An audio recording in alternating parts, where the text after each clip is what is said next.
Venus square Pluto is similar to the other Venus-Pluto aspects in Synastry because of the obsession, the desire to possess, and the sexual attraction that comes with it. The magnetism is still there strongly, but this time with a square, the two are similar in ways that clash and different in ways that aggravate. The frustration that can come from a Venus-Pluto square misunderstanding can burn hot and ultimately be resolved in the bedroom, but only for a time.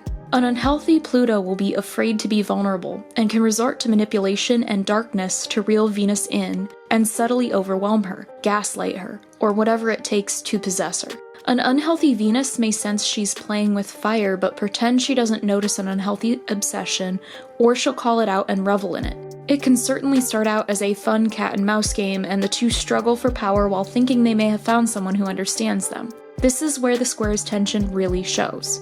At first, the similarities between the square planets can feel refreshing and the differences stimulating, but a lack of other placements to smooth things out, or an overabundance of challenging aspects, can leave Venus feeling not quite fulfilled or loved, and adding to Pluto's fear of losing Venus.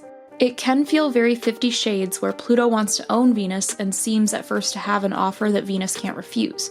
But as the two realize gradually what Venus wants may not actually be in it, Venus could play games and things could get very intense and not always fun or in a healthy way. Think Hades afraid of not deserving Persephone, kidnapping her and dragging her to hell against her will. Squares can get very forceful when not handled properly. With enough understanding, two people can easily overcome this aspect, but it takes vulnerability and honesty from both parties involved. Whether the two like it or not, transformation is inevitable. Pluto must face their fears and darkness, and Venus must look at their self-worth and values.